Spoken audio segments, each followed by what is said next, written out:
I'm going to hide the timeline index, and I have a couple clips here on the timeline, and what we're going to do in this video is add transitions. If you notice between our first clip here and our second clip, it just cuts right from one clip to the next. There's no change, it just goes from seeing this character, he grabs the other person's arm and it cuts right over to the other side. So that's fine. That's for this project, that's probably what we're going to actually want to do. But in many other projects, you may want to use an actual transition in between the clips. So you'll want to open up the transition browser, which you can do with the shortcut Control Command 5, or all the way to the right of your toolbar here, this is the transition browser. And when we click on the transition browser, we can see a whole list of them down here. You can, on the left column here, actually drag this to the left if you want to add a little bit more space here and see more of those transitions, which can be helpful.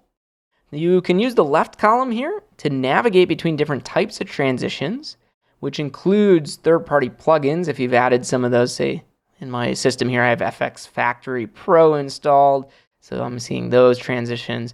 Or if you know you just want a basic dissolve, you can click on dissolves, and now we see just those transitions. If you know the name of the transition, go back and click on all, and then at the bottom you can use the search field to actually find that specific transition. So a very common one is the cross dissolve. I'll just start typing in cross, and notice here's our cross dissolve right at the top. I can hit the X on the right to clear that search. This button on the left side shows or hides the sidebar. So if you want to see those categories, which I usually like to see them, I'll keep it enabled. But if not, you can hide it, and it'll give you a little bit more space to your transition browser there. And it'll give you a little bit more space to your transition browser. So now that we've seen some of the way the transition browser is laid out, if you actually want to see one of these transitions in action, I'm going to click the playhead right in between those two clips. And if I just drag across these transitions, I can see a preview of the transition. And it's using the preview from the red clip to the blue clip. It's using two very different colors there just so you can see the way the transition works. So for example, cross dissolve, again, very simple transition. It just kind of blurs or dissolves between those two clips. So the little orange clip here we have of Yosemite dissolves away, and then we see the blue cover shot there of the lake. Same thing if I want to see more complex transitions, say like arrows, I can see that it actually puts little arrow animations around as it transitions to the next clip.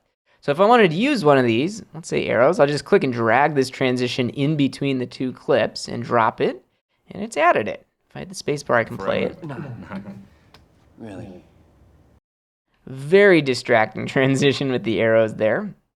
And there wouldn't be really a reason to use that transition in this case, but that's how I can see that transition has been added.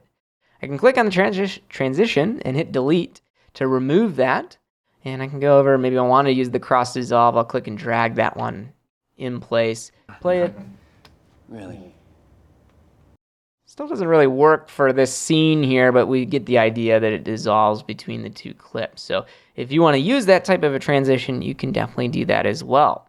Another way to add the transition is just by double clicking on a transition. So if you have one in here you want to use, let's say black hole, I can just double click on it and it adds that transition. We can see the black hole transition in the viewer there. The thing you want to be careful with though, depending on what's selected, that's going to determine where the transition goes. So if I click on this clip to select it and then I double click the black hole transition, notice it adds when both the beginning of that clip and the end of it. And this can be very helpful too. If I hit Shift Z and then Command A, and now I double click on the cross dissolve, notice it adds that cross dissolve to all of the clips. The beginning of the project, the sound effects and the music, everything that's selected, that allows you to add that transition there. And you can also drag a transition onto another one. So if I want to use the bloom one, I can drag that on top of the one that was there, and it has now replaced it. Really? So that's a couple ways that you can add transitions to your project.